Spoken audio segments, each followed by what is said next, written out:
버더이 브라더스의 디렉터스 컷. 경고. 스포일러가 싫으신 분들은 청취를 피해 주시거나 영화를 관람하신 뒤 들어주시길 바랍니다. 자, 후반전으로 돌아왔습니다. 자, 다들 바람 잘 쐬고 오셨나요? 그러길 바람. 야, 오늘 발음이 좀 세네. 네. 아무튼 자 이제 후반전에 이제 영화 본편에 대해서 이야기를 나눌 텐데 오늘 영화 제목이 뭐죠, 안 감독님? 똑똑똑입니다. 네. 느낌표를 달아주셨네요. 네.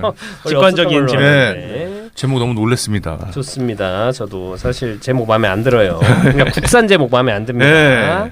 영어 제목이 Look at the cabin. Look at the cabin입니다. 오두막의 노크 소리죠. 네. 옛날 케빈 인 더 우즈도 그렇고 네. 오두막이 갖고 있는 느낌이랑 그리고 맞습니다. 원래 제목으로 하지 왜 굳이 그러게요. 아니, 똑똑똑은 너무 스토리 왔어요. 아 그립다. 똑똑 스토리 왔어요. 어디 계십니까? 그곳에서 행복하길. 마지막 편에는 네. 제가 네. 그 김쌤 나오기로 하셨지 않습니까? 네네네네. 목소리만이라도 녹음해서 틀어달라고. 그러게요. 마지막 그 유종의 미터도 미워요. 똑똑 스토리 왔어요. 그 똑똑 이번에 있었으면 약 올렸을 텐데. 그러게요. 아하. 똑똑똑하라고. 아무튼 자, 또 스토리 듣고 가야겠지요. 안 감독의 몬스터.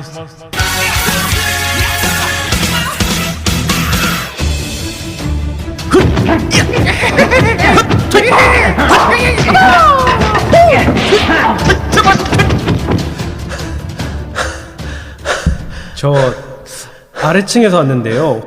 혹시 무슨 일이라도 방금 세상을 구원했습니다. 그러셨구나. 네. 잘 들었습니다. 예. 뭐죠 이게? 이 영화 보고 느낀 점이었습니다. 우리도 모르게 누군가 세상을 구원했구나. 예. 우리는 모르죠. 예. 밖에도. 이 영화도 그런 얘기를 하더라고요. 우리도 몰랐어요. 그냥 예를 들면 그런 거죠. 집에 있는데 비가 너무 많이 오는데? 이러고 있는데 그동안 누가 지구를 구한 거죠. 좀 또 이제 사회적 이슈를 예로 들면 뭔가 큰 문제가 없이 우리가 지내고 있다는 건 누군가 잘 막고 있다는 얘기입니다. 그렇습니다. 네, 네. 위에서 너무 많은 일들이 지금 불거지고 네. 있죠. 좋습니다. 자, 그럼 한 줄 평씩 들어볼까요? 한 줄 평 하나씩. 네. 태빅님. 전 쉽게 가겠습니다. 공포 영화보다 더 무서운 상황. 뭐가 그렇게 무서웠어요? 저는 선택을 못할 것 같습니다. 너무 보는 내내 갑갑하기도 하고 그리고 정말 이 짧은 영화 시간 안에 정말 많은 생각을 했던 것 같아요. 예. 저게 거짓말일 거다. 예. 그러니까 이 상황에 놓여져 맞아요. 있을 때 어느 누구의 말도 믿을 수가 없고 믿고 싶지도 않고 막 맞아요. 계속 그런 생각이 엄청 많이 드니까 사실은 이거를 그러니까 저도 이제 그 감정 몰입해서 보는데 믿을 수 있는 사람 많지 않고 네. 그리고 제가 아는 사람 99%의 결론은 정해졌습니다. 무슨 말할지 알죠? 우리만 살아요. 네. 이게 그러니까 여기에 나온 인물들이 갖고 있는 관계와 그러니까 어떻게 보면 위대한 인물인 거잖아요. 네. 결국에는 인류를 구원할 수 있는 그런 성품과 세이버죠. 가치를 네. 그리고 이 셋 중에서도 주인공인 그 남자만이 선택할 수 있는 결론이었습니다. 이거는 다른 사람이 할 수 있는 건 아니고. 아무튼 그리고 선택받은 사람인 것 같아요. 이미 정해져 있는 것 같아요. 영화 이따 얘기하겠지만 그것도 네. 한데 제가 아는 사람들은 인류가 돼지건 뭐건 이렇게까지 할 수 있는 사람은 거의 없다라고 저는 일단 그런 일이 있을 리가 없죠. 있다고 해도 우리한테 안 올 것 같아요. 우리한테 오면 답이 뻔해서 그리고 영화 보니까 다 미국 놈들한테 가더라고요. 그럴 수 있지요. 저 영화를 못하기 때문에. 좋습니다. 자, 그리고 우리 안 감독님 한 줄 평. 21세기 이솝우화였습니다. 좋습니다. 예. 깔끔하네요. 네. 뭐 자세한 얘기 이따 또 들으면 뭐 하고 싶은 얘기 있어요? 아니요. 이따 하면 되죠. 좋습니다. 네. 시간도 많으니까. 네. 저는 가성비 최고 원조 맛집. 이거 얘기해야 되는 게 인도산. 좋습니다. 그 나이트 샤말란 감독 예전에 제가 올드 때 네. 이거 이미 얘기를 했었습니다. 네. 사실 올드 좀 실망한 편이었고 이번에는 좀 훨씬 더 호로 갔고 네. 확실한 건 이게 다른 영화들 그냥 상대적으로 이 영화가 더 재밌냐, 뭐 다른 공포 영화 이런 거 비교하면은 막 더 대단히 재밌다 이렇게 말 못할 것 같은데 요거를 그 이면을 들여다보고 제작비나 제작 환경을 보면 와 진짜 세트 하나 있고, 그러니까 CG도 TV에서 나오는 CG 몇 개, 그리고 뭐 나중에 천둥치고 뭐 이런 CG가 쓰이긴 하지만 대부분 오두막 하나에서 말로만 다. 그리고 제일 중요한 막 뭐 얘기할 때 그 바티스타 눈 감고 그냥 설명하는 걸로 끝내버리지 않습니까? 맨프로모스죠 거의. 그래서 맞습니다. 저도 정확하게 예. 사실 그 요런 영화들이 이제 큐브, 소우, 맨프로머스, 뭐 저수지에게 대해 베리드 이런 것처럼 그 영화가 야 되게 재밌다 생각했는데 생각해 보면 진짜 돈 안 들이고 잘 만들었네라고 하는 영화들 중에 한 편인 것 같고, 사실 요렇게 할 수 있는 건 연출력이랑 대사빨입니다. 이야기꾼이에요. 이거는 네, 이 사람이 그러니까 샤말란이. 예. 근데 예전에도 항상 그랬어. 근데 끝이 안 좋거나 너무 맥 빠져서 그때 진짜 대부분 욕을 먹었고.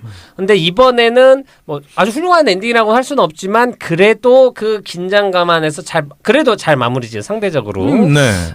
영화 대단한 반전이 있지 않고 그냥 한 방향으로 쭉 가서 잘 끝내버린 느낌이어서 가성비 최고 원조 맛집이다. 이거 진짜 얼마 들었을까? 제작비 나중에 알아봐야겠다. 네. 궁금하네요. 자 그러면 뭐 예전에 했긴 했지만 전설의 교양 간단하게 하고 들어가겠습니다. 네.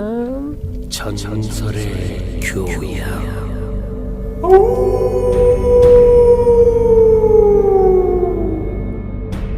영화 똑똑똑. 이건 아무리 생각해도 마음에 안 들어.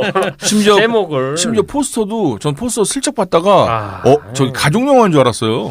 그러니까 이게 뭐야? 그러니까 약간 그 외계인이랑 맞서 싸워서 이길 것 같은 그런 영화 같고, 똑똑똑. 원래 이제 뭐 Knock at the Cabin, 오두막에 갑자기 녹화하네요 누가, 뭐 이런 제목인데 2023년 영화고 미국 영화입니다. 100분. 우리나라는 3월 8일 개봉했습니다. 한국에서 지금 평 별로 안 좋고 박스 오피스도 별로 안 좋고 누적 관객수도 별로 안 좋습니다. 그럴 수 있을 것 같아요. 이게 우선은 뭐 M. 나잇 샤말란이 한국에서 잘 먹히지 않는 지 좀 오래됐고 그리고 저는 뭐 홍보도 그렇게 막 대단히 많이 하고 있는 것 같지도 않고, 맞아요. 이 홍보가 별로 안 이 됐어요. 영화 그렇게 기대하면서 한 것 같지 않아요. 해외에도 이미 뭐 영화나 이게 개봉하고 뭐 제가 보기엔 뭐 금방 공개가 된 것 같아서 아무튼 잘 안 나가고 있습니다. 감독 M. 나이트 샤말란, 영화에 나온 거 보셨나요? 봤습니다. 예. 첫 뉴스 장면에서 네. 뉴스 앵커 중 한 명으로 나오죠. 그 뒤에 그 홈쇼핑 비슷하게 거기서도 요리 이거로 나오시잖아요. 네. 맞습니다. 그분입니다. 그분. 그러니까요. 예. 예. 반가웠어요. 자기 영화에 자기 얼굴 비치는 걸로 유명한 관종이고요. 뭐 히치콕부터 유래해서 네. 수없이 많은 감독들이 네. 이러고 있지요. 마음에 들어요. 그리고 배우는 데이브 바티스타, 그리고 루퍼트 그린트라고 그 우리의 헤르미온느 친구 뭐죠? 론이죠. 네. 붉은 아직까지 자기 정체성 있는 작품 잘 못 만난 것 같아요. 그 기에르모 델 토로 공포 무서운 이야기인가에서도 나왔었고, 호기심의 방이었구나. 네. 여기저기 나오는데 아직 자기 그 딱 맞는 영화 아직 못 만난 것 같고. 네. M. 나이트 샤말란은 1970년 8월 6일생 인도 분이고 180cm 키가 큽니다. 생각보다 크네요. 네. 그리고 알려지지 않은 영화는 뭐 분노를 위한 기도, 와이드 어웨이크 같은 거 감독 각본을 했었어요. 1998년까지. 그러다가 이제 1999년 내 눈엔 귀신이 보여요. 식스센스로 거의 뭐 그 이 시대 거의 장르 뭐 영화 연출로서 거의 막 탑을 찍었었습니다. 그 장범준 따지면은 벚꽃 엔딩이죠. 아유, 예. 그렇습니다. 아주 기가 막히는 평생 회자될 영화죠. 예, 예. 기가 막히는 비유였습니다. 칭찬 1점 추가. 좋습니다. 하지만 다음에 끝납니다. 네, 100점 모으면 돼요. 예. 50억 드려요.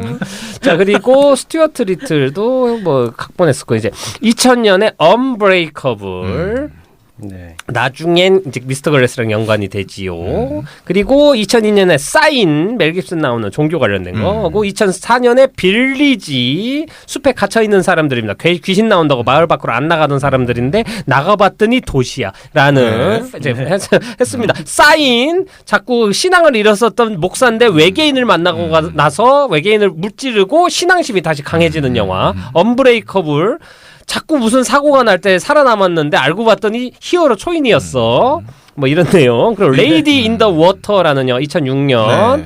뭐 마을 사람들이 어떤 뭐 요정 같은 여자 구해줘가지고 도와주고 있는데 여기 있는 사람들이 알고 봤더니 환타지 게임 속 캐릭터처럼 전사, 뭐 마법사 이런 거 같은 능력이 있는 사람들이었다라는 반전이 있는 골 때리는 영화고. 반전꾸러기. 예, 2008년에 해프닝. 갑자기 막 사람들이 죽고 자살하고 막 그럽니다. 그런데 갑자기 다 해결돼요. 이상한 영화. 그리고 해프닝이었죠. 2010년 라스트 에어밴더 애들 영화입니다. 아바타라는 이름의 프랑스 애니메이션이고 애니메이터가 원작자가 한국계인 걸로 알고 있고 이걸로 나라 깔 뻔하셨다고. 예, 갔었습니다. 네. 가셨고 그러다가 재기를 한다고 2013년에 킹 스미스랑 손을 잡고 네. 애프터 어스 찍었다가 나락에 다시 한번 떨어집니다. 더 밑에가 있다. 예, 나는 거대 자본과는 어울리지 네. 않아라고 외치고 힘들어하시다가 2015년에 힘 빼고 약간 파운드 푸티지 같은 느낌으로 만든 공포영화 있습니다. 더 비지트. 네. 애들이 자기 할머니 할아버지 있는 집에 놀러 와가지고 신나게 놀고 있었는데 그 할머니 할아버지 친할머니 할아버지 아니었어. 네. 그리고 정신병이 있는 분들이라 애들을 죽이려고 해요. 저희가 이런 다뤘습니다. 반전. 예. 그리고 23 아이덴티티. 네. 2017년 이걸로 이제 재기를 완벽히 성공을 했고 한국에서도 팬이 엄청 많았죠. 그리고 여기서 이제 아냐 테일러 조이라는 배우 그렇습니다. 팬덤이 생겼고 남자 주인공의 연기 뽐내기가 있었죠. 연기 교실. 네. 여기서는 자아가 23개였었는 미친놈인 줄 알았는데 알고 봤더니 초능력이 있는 미친놈이었어가 네. 밝혀지는 이야기고 2019년 글래스 여기는 이제 언브레이커블에 나왔던 브루스 윌리스랑 23 아이덴티티에 나왔던 남자 주인공 이름 뭐지? 조그만해? 까먹었습니다. 예, 아무튼 보이 중에 최고 보이 제임스 맥어보이. 이거 그 보이네요. 예, 그리고 맥어보이. 사무엘 엑잭스 효자 사무엘까지 나와서 네.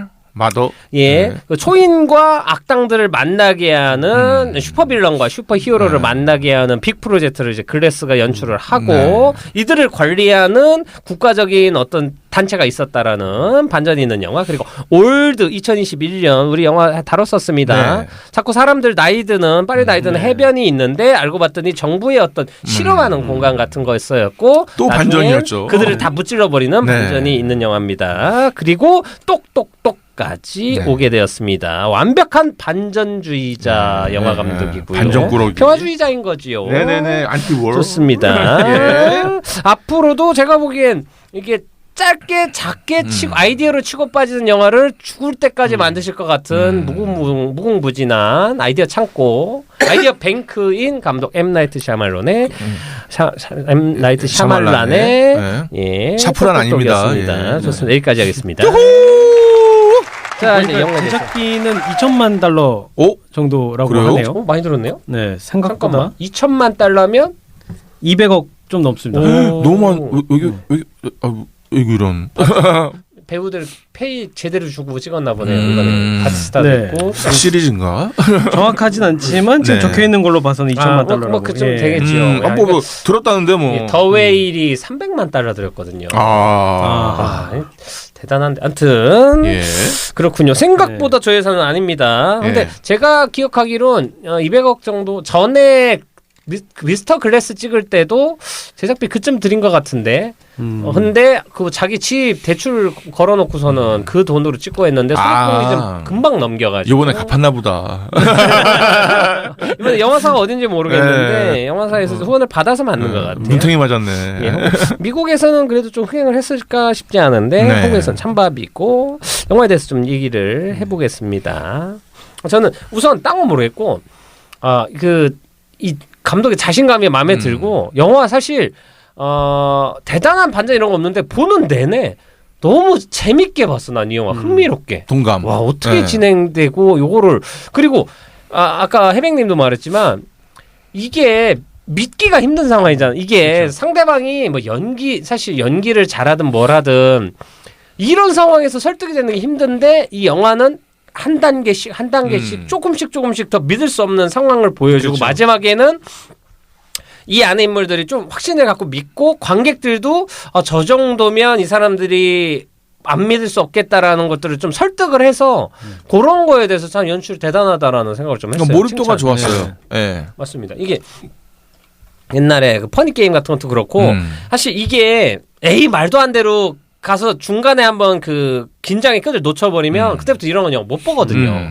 아유 말도 안 돼. 저기서 왜 사람이 왜 저래 이러고 있는데 여기는 뭐 극단적인 뭐 사람 바로 앞에서 눈앞에서 죽거나 그리고 이제 재난 장면들을 이렇게 보여주면서 네. 이렇게 하는데 저는 그 연출들이 좀 잘 짜여져 있었다라는 생각이 들었습니다. 영화가 좀 저는 이제 이것도 반전이다라고 생각했던 게 오히려 그러니까 보통 공포 영화나 약간 이런 스릴러물 같은 경우에는 선한 이미지로 다가오다가 뭔가 반전으로 이제 무기를 꺼내거나 하는데 이분들은 반대로 네.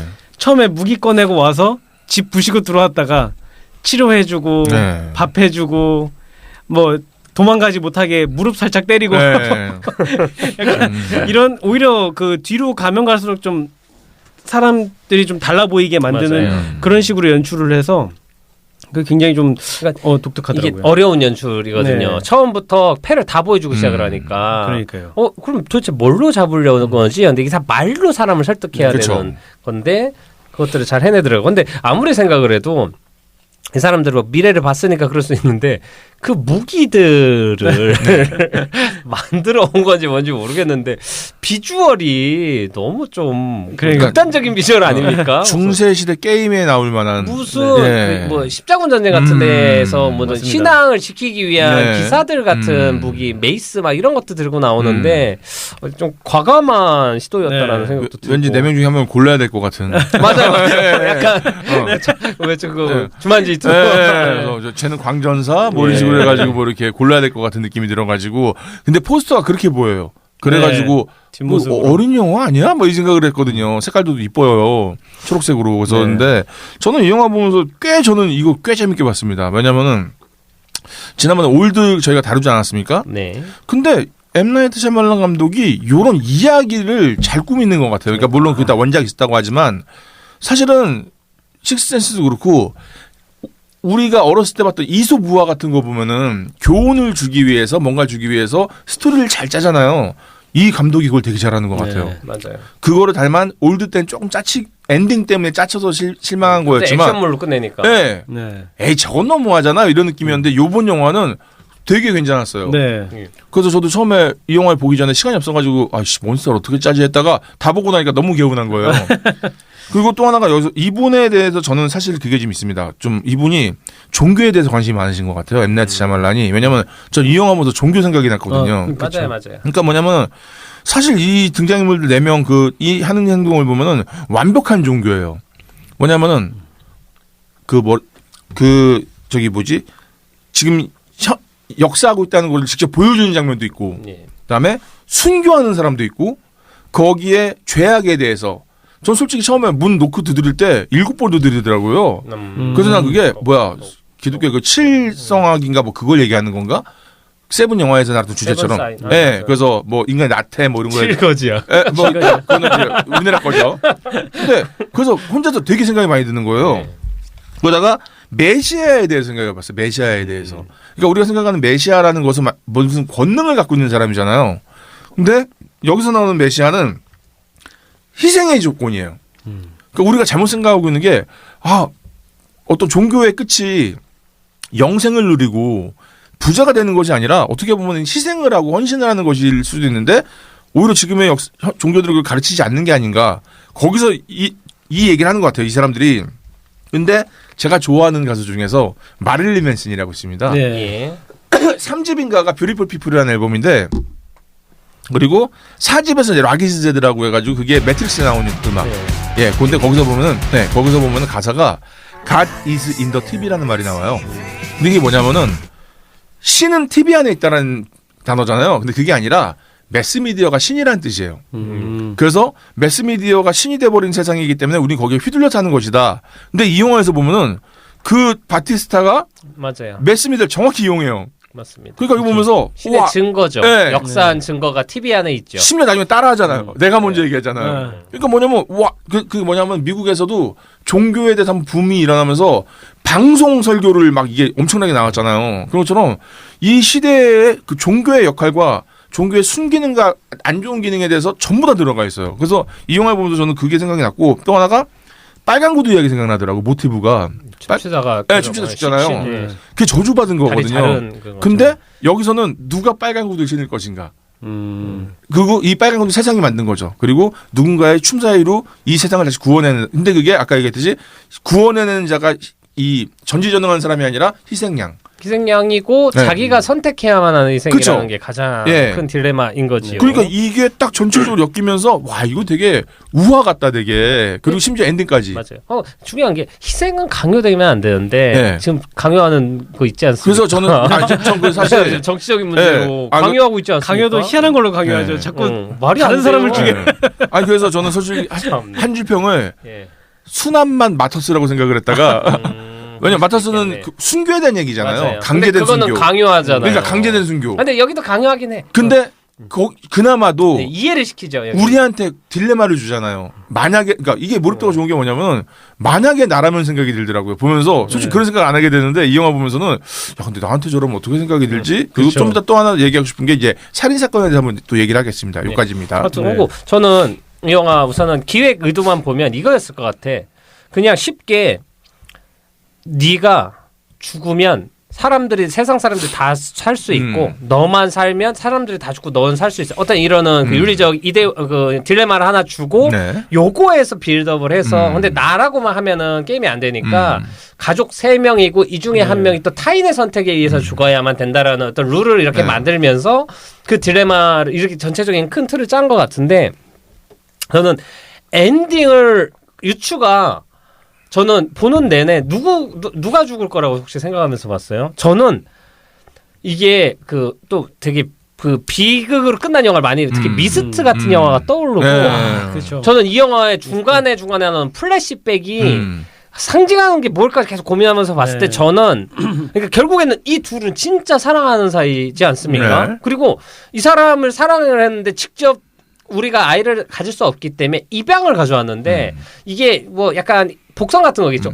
아이는 우선은 인종도 다르고 뭐 예쁘게 생기긴 했지만 하고 약간의 그 언청이 네, 같은 선천적 그런 장애가 상처도 있죠. 있고 예. 정이. 이런 거 사실 피가 전혀 섞이지 않았어요. 진짜 내가 사랑하는 건 상대방 남자인 거고 얘와의 어떤 결실이나 이거를 더 하기 위해 만든 존재라 그냥 논리적으로 한 명을 희생해야 된다고 하면 내가 직접 사랑하는 사람이 아니고 그 친구를 죽이는 선택을 하게 될까봐 하는 두려움이 엄청 컸어요. 네. 그냥 논리적으로는 그렇게 끝날 것 같더라고요. 한데 다행인 건 이 영화가 계속 보여줬던 복선이나 이게 이 둘이 얼마나 사랑했냐만 보여준 게 아니고 이 둘이 하는 사랑이나 이런 거에 가치 그리고 그 남자 주인공 저는 그 남자 주인공 이름 모르겠는데 마인드 헌터에서 남자 주인공이었던 배우인데 네. 연기를 너무 잘하는 이 희생하는 주인공이 네네. 연기를 너무 잘했어요.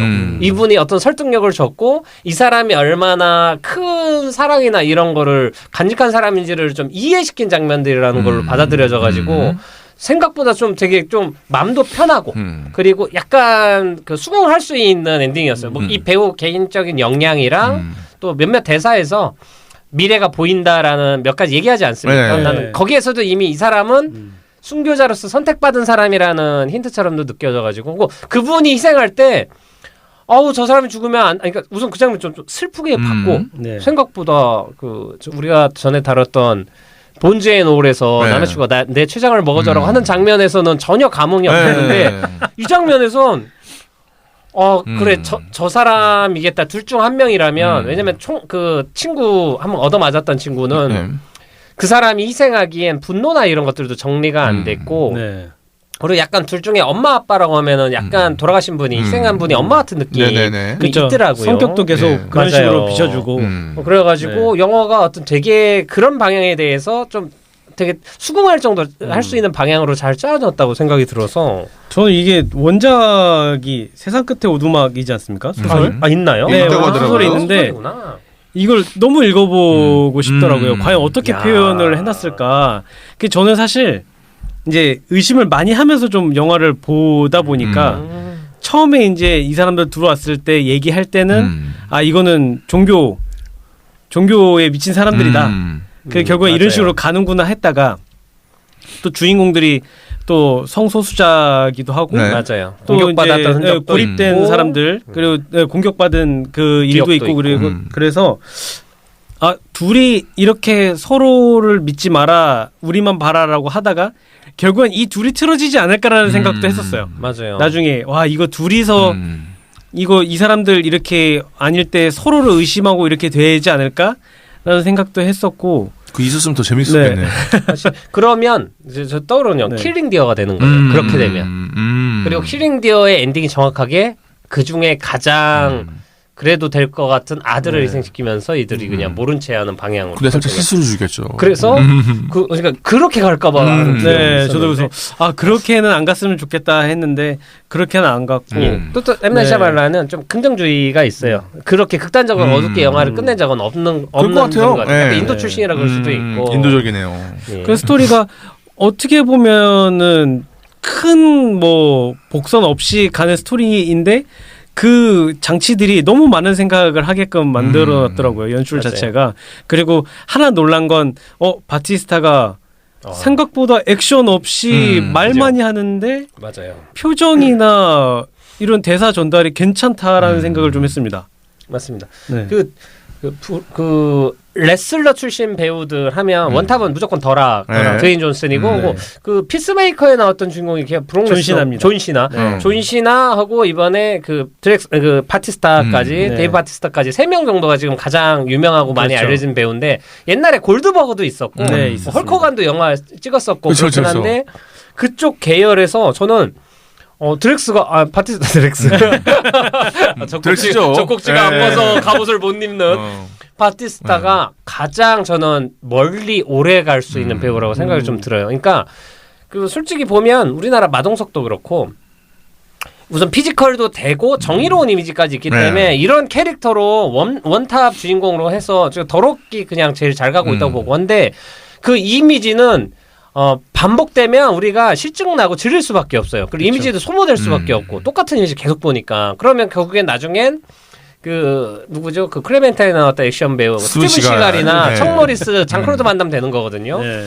그런데 그런 거를 변주를 주기 위해서 사실 그 브루스 윌리스도 그런 이미지 좀 벗어나려고 식스센스도 찍었던 거고 이제 뭐 악역도 하고 이런 네. 식으로 하면서 캐릭터 변화를 주는데 바티스타는 생각보다 우선 드렉스를 하면서 코미디 캐릭터가 해소가 되고 그거 말고 이번에 영화를 보면선 사실 이거 교사잖아요. 지적인 캐릭터. 그러니까 사실 외형이나 이런 거 볼 땐 절대 믿음이 안 가는데 이번에 그 무슨 대사나 그렇고 되게 장대사가 네. 되게 많습니다. 이걸 보면서 다양한 역할을 보여줬기 때문에 이제 바티스타 뭘 해도 할 수 있어요. 네. 다른 배우들은 사실은 그분들 연기를 잘할 수밖에 없는 게 프로레슬링이 완전 각본이거든요. 아 그렇죠. 그러니까 연기를 원래 못하는 게 이게 안 되는 거예요.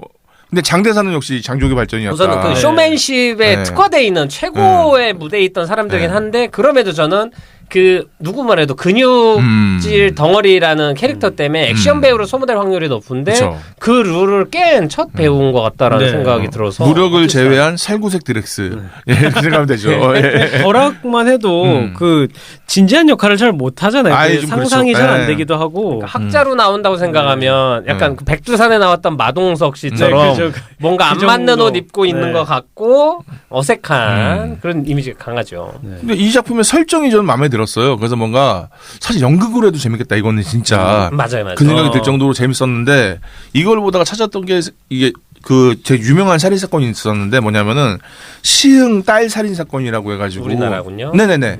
그래서 이게 되게 신기해요. 뭐냐면 찾아봤는데 2016년에 일어났던 일이었는데 어느 날 아버지가 구두 수선공이신데 출근을 하려고 나가려다 방문 열어봤더니 부인하고 아들하고 딸이 자기네가 키우던 푸들이 너무 심하게 짖는다는 이유로 막 악령이 씌었다고 하면서 막 죽이려고 하고 있었대요. 예.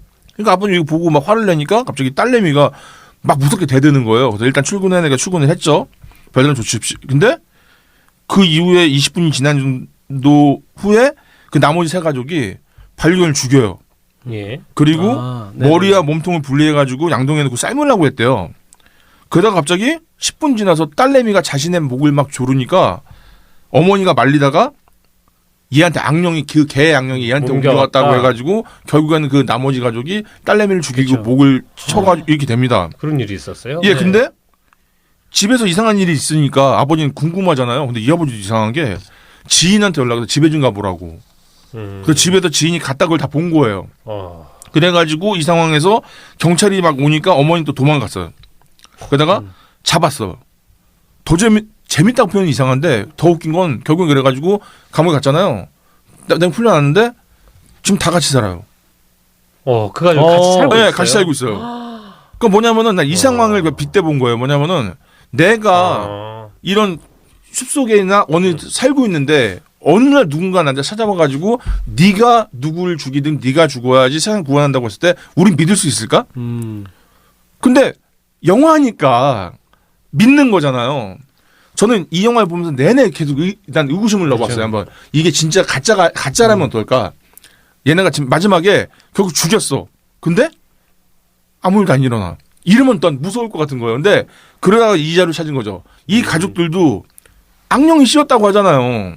근데 그걸 믿을 사람이 누가 있겠어요. 근데 그죠. 우리 영화적 상상을 하면은 그걸 믿게 되는 게 맞잖아요. 그러니까 그만큼 믿기 어려운 사건이니까 그쵸. 이런 네. 상상력을 뭐 이렇게 주입해 볼 수가 있는 거죠. 그런데 그거를 글쓰기와 촬영으로 너무 몰입되게 이걸 잘 만드니까 내가 스스로 이입을 하게 되더라고요. 그러니까 나라면 어떡할까? 의심을 할까? 이게 거짓말이라고 다 부정을 해버릴까? 근데 진짜면 어떡해? 근데 또 가짜면 어떡해? 그러니까 이게 나이트 샤말란 감독의 진짜 큰 매력이 잘 발산됐다는 느낌이 드는 게 올드 땐 너무 실망했지만 이 사람이 역시 끝발은 있다는 게 식스센스처럼 뭐 이런 23 아이덴티티처럼 뭔가 사람에게 이런 질문 던지는 기술이 되게 고급스럽지 않나. 제가 이런 자료까지 찾게 만드는 게 저는 이 영화를 되게 재밌게 보고 이런 사실 이런 글쓰기를 해보고 싶어요. 솔직히. 영화든 연극이 상관없이 한 번에서 작품 하나 해보고 싶다는 생각이 들 정도로 되게 매력이 있더라고요. 근데 진짜 연극은 너무 괜찮을 것 같아요. 그렇겠죠. 연출만 잘하면 뭐 나중에 더웨일도 그렇고 재밌을 것 같고 결국에는 이게 논리 싸움인데 네. 제가 보기에는 소설에는 그 중간에 막 얘기하지 않습니까? 뭐 그 특히 그 변호사인 사람이 당신이 그렇게 얘기하는 거는 그 사건이 있는 건 녹화 방송이기 때문에 알면서 그러니까 논리로 사실 싸우려고 하는 장면들이 있는데 그런 것들은 이 영화에서 많이 축소된 것처럼 보여서 원작에는 그런 논리 싸움이 훨씬 많을 것 같다라는 하고 종교적인 거에 대한 이야기나 이런 게 훨씬 많지 않을까 해서 제가 보기엔 맨프로머스의 약간 공포 미스터리 버전으로 쓰여진 소설이 아닐까 유추가 되고 그리고 안 감독이 아까 말한 그 살인 사건은 사실은 똑똑똑보단 랑종이에 가까워. 랑종에 똑같아요. 랑종에 거기도 개 삶고 막 이런 게 있어서. 근데 상황이 진짜. 그거죠. 양종은 근데 둘 다 같아요. 그쵸. 종교적인 네. 거에 대한 이야기로 그리고 그거에 대한 이 어머니가 그 집안 쪽이 약간 무속인 그쪽 집안이라고 합니다. 뭐. 근데 그러니까 이게 며칠 같이 사는 게 진짜 충격적이네요. 난 그게 무서웠어요. 그런데 지금 이 영화 같은 경우는 타인들이 이 사건을 보면 그 가족들이 놀러 갔다가 외부 사람들 와서 공격을 받고 그랬는데 자기 가족 중에 또 한 명을 심지어 이 사람들이 죽인 거잖아요. 그쵸. 죽이고 나서 그냥 이렇게 살고 있는 모습이랑 비슷하게 보일 수도 있는 거죠. 이 사건을 모르는 사람들이 바라볼 그렇죠. 땐. 그러니까 때문에. 이걸 밖에서 보면은 영화가 아니라 현실이라면은 되게 어렵고 무서운 일이에요.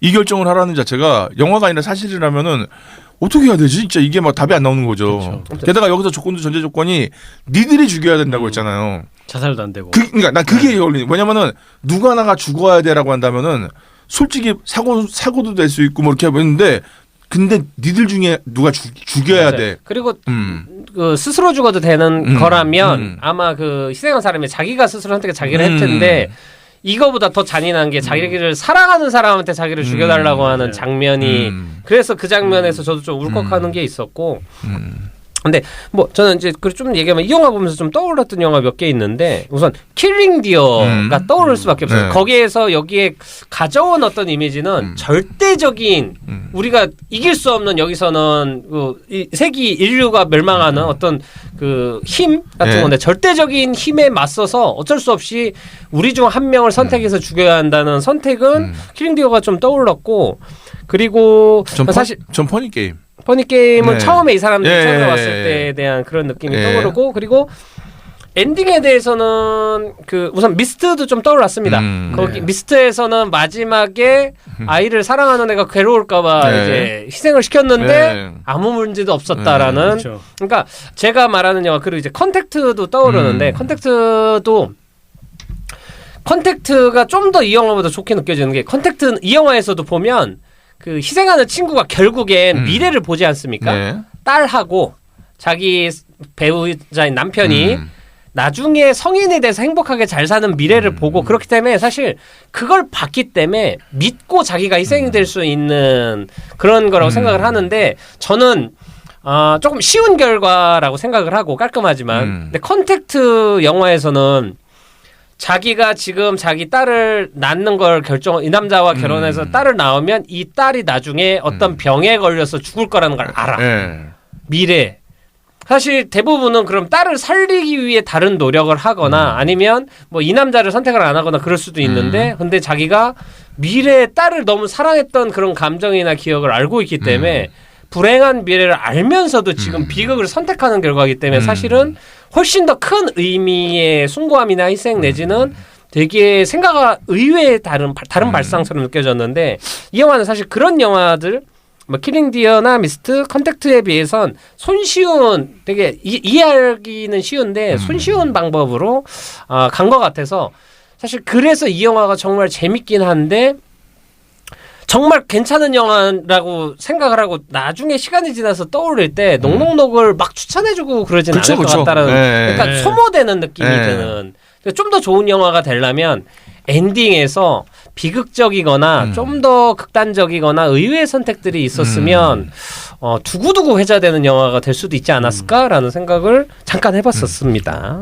저는 딱 그까지가 좋았어요. 오히려 딱 그까지 간 게 제일 좋았어요. 그러니까 그냥 딱 보고 가슴속에 담아두는 영화가 아니라 잘 봤다 이 정도가 딱 좋은 느낌이었어요. 저 개인적으로는. 이게 딸을 희생하는 방향으로 가면 이제 킬링디어 되는 거죠. 가족이 모두가 죄책감에 시달리면서 이러고 있고 누가 씩 웃고 있고. 그리고 마지막 차를 타고 가면서 마치 막 더 있을 것 같지만 없죠. 그리고 사실 그 희생 이후에 다른 사람들이 가족한테 전화하고 해서 행복해하는 모습을 보면서 위안을 찾는 게 그리고 유차리만 씨 너무 노래 가사를 너무 대두시켜가지고 좀 별로였습니다. 그건 좀 별로였습니다. 마지막 심지어 소녀와 함께 이건 좀 그랬어요. 사실 전 이 영화에서 제일 좋았던 장면은 딱 이거예요. 그 의자에 있다가 계속 그 희생한 남편은 칼로 풀고 그리고 다른 남편은 그 총 쏘는 친구는 손을 이렇게 풀지 않습니까? 그때 첫 번째 남편은 그 다리가 안 풀린 상태에서 막 칼 들고 이렇게 창 같은 거 들고 막 이렇게 방어하다가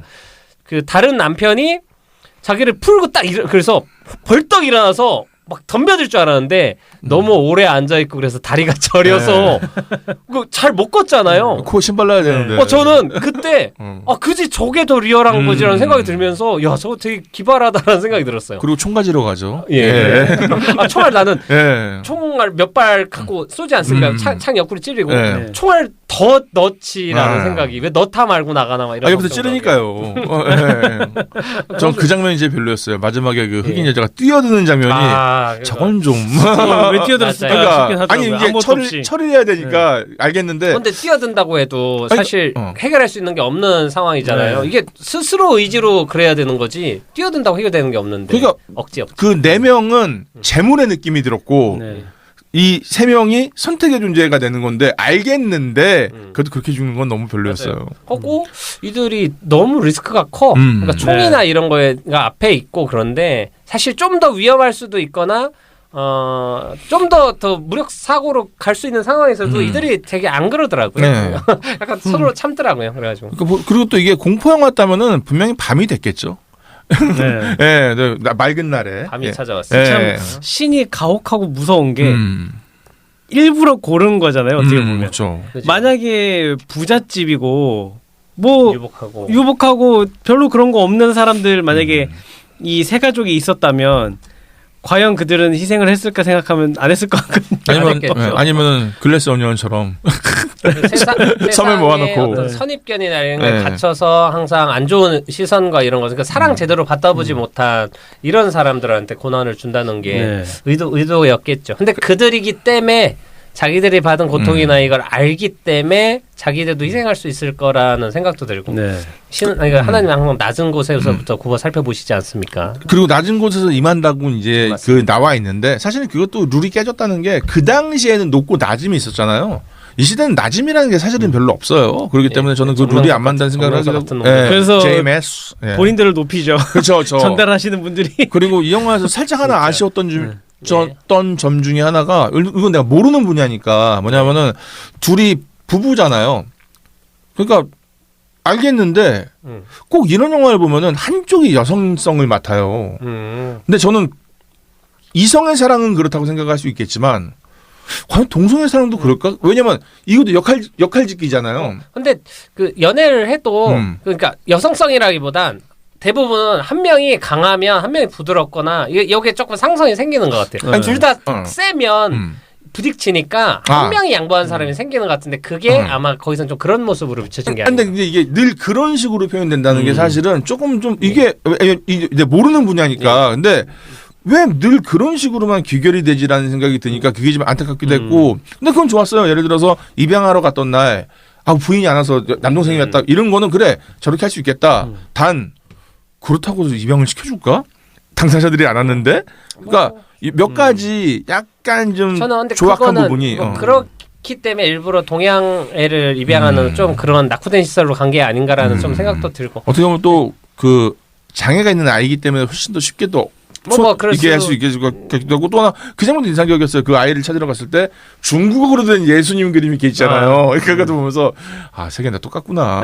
옛날에 그 유명한 얘기 있지 않습니까? 우리나라가 월드컵에서 스위스랑 붙었는데 그때 당시에 월드컵 열풍이었어요. 그래서 막 응원을 하는데 어느 교회에서 응원을 하는 거예요. 어느 아주머니한테 우리나라 어떻게 될 것 같냐? 이긴대. 왜 이겨요? 하나님 말씀하셨대. 그러니까 기도했대. 그러니까 그럼 저쪽도 기도하지 않았을까? 그러니까 우리 하나님이 더 세다고. 그래서 지부장이 계시는구나. 그럴 수 있죠. 영향 나눠가지고 그럴 수도 있고. 근데 그게 난 너무 웃겼어요. 잠깐 마다서커였습니다. 네, 자꾸 들어오시네요. 네. 아무튼 뭐 여러 가지로도 좋고 근데 그냥 저는 조금만 더 추가됐으면 하는 건 둘이 정말 그러니까 둘이 고난받는 연애하거나 그럴 때 세상들의 따가운 시선들이 나열이 되는데 뭐 플래시백이 너무 많이 나오면 안 좋겠지만 근데 둘이 얼마나 좋아하는 사이인지에 대한 묘사나 하고 딸에 대해서 얼마나 옛날 애틋한 사이인지에 대해서 조금만 더 보여줬으면 좋지 않을까라는 생각을 하는데 뭐 지금도 충분한 것 같지만 말로만 나중에 설명하니까 상당히 좋았습니다. 너무 처음에 놀랐어요. 저는 조금 역시 아역들이 정의에서도 그렇고 아역들이 요즘 연기 너무 잘해요. 원스 오브 타임 뭐였죠? 헐리우드였나? 헐리우드. 네. 거기 그녀도 잘했고. 내면 연기 천재. 연기 천재. 깊이에 대해서 얘기하는. 근데 이 친구는 진짜 첫 장면부터 너무 몰입되고 너무 좋았어요. 그러니까 이거 있잖아요. 앤데 연기를 잘한다가 아니라 그냥 얘 장난 아닌데 이런 느낌이 들어가지고. 맞아요. 여기 중에 다 씹어 먹은 것 같아요. 특히 론은 이겼어.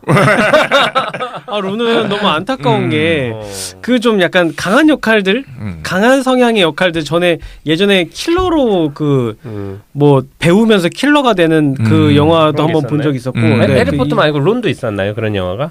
네네 론도.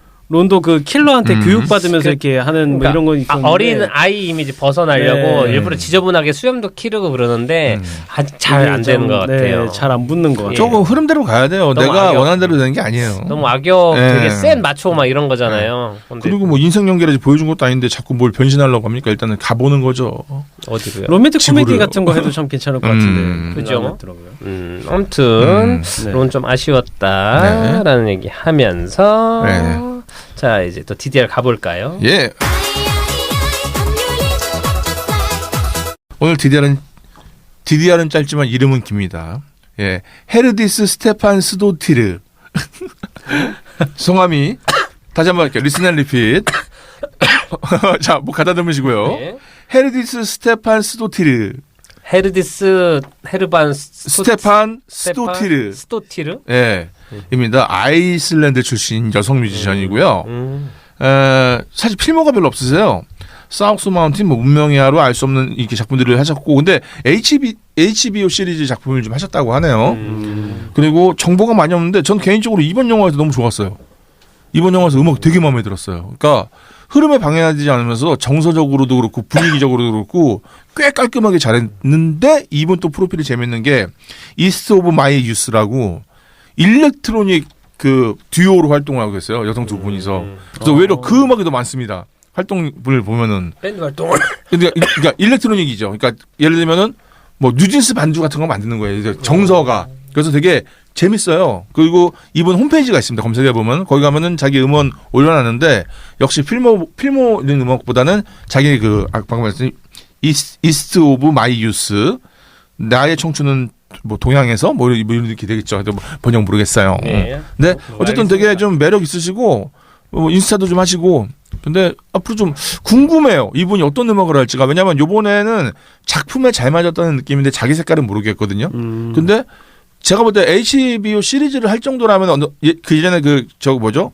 핵 터져가지고 그 했던 드라마 HBO 드라마 나오는 거 있잖아요. 그 러시아. 네, 러시아 그 핵 저기 예. 터져가지고 그거 있잖아요. 그러니까 그 음악 감독도 여성분이거든요. 그래서 그분처럼 뭔가 좀 독창적인 길을 가시는 게 체르노빌. 체르노빌 그 음악 감독 하신 분처럼 너무 좋다. 그분도 제3세계 분이신 걸로 알고 있는데 어쨌든 그래서 하셨으면은 좋겠다는 생각이 들었고 이번 영화에서는 들을만합니다.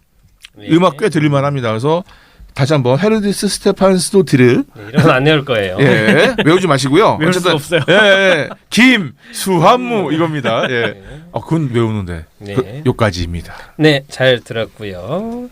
자, 우선 뭐 199회는 이 정도로 얘기하면 될 것 같고 평소보다 좀 길게 했는데 더 뭐 함축률이 뭐 더 재밌었는지 모르겠습니다. 이제 한 회 남았고 이제 마지막 회는 저희 방송이 나갈 때 이미 오스카 공개가 되긴 됐을 텐데 우리 이제 녹음하는 시점이 그 전이 될 것 같아가지고 네. 공교롭게 뒤늦은 오스카 특집하고 영화는 더 웨일에 네. 대해서 저희들이 다루기로 했고 마지막 편에는 좀 호스트가 좀 더 나올 겁니다. 그래가지고 김쌤 앙팡팬님은 목소리만 들려주는 걸로 하고 김쌤하고 또 뉴페이스 두 분이 참여해서 대미의 200회 마지막 방송을 마무리하도록 하겠습니다. 세수하고 가야겠군요. 네, 낯선 사람들이 오기 좋습니다. 때문에. 아무튼 이제 한 해 남았으니까 뭐 마지막 그 소회는 마지막 편에서 얘기하도록 하고 진짜로 이제 끝날 날이 다가왔습니다. 기분이 참 묘하네요. 네. 마지막까지 들어주셔서 정말 감사하고 댓글 달아주시는 분들도 정말 감사합니다. 이렇게 그러면- 시간 내서 반응을 해드립니다. 아유 열심히 해야지요. 네. 이렇게 반응한 적 거의 없다. 예. 좋습니다. 근데 뭐 우리가 아무리 얘기해봤자 딱 들을 리도 없고 뭐 들어봤자 200명 거기까지 가지도 않아. 들어봤자 200명, 정보가. 200 몇 명 듣는 거예요. 더 세게 얘기해도 되는데 네. 일말의 양심에 걸려서 아니야, 우리 못했네요. 착해서. 좋습니다. 네. 착한 걸로 치고 예. 자 그럼 오늘 방송은 여기서 마치겠습니다. 여러분 항상 건강하시고 다음에 뵙겠습니다. 안녕. 안녕.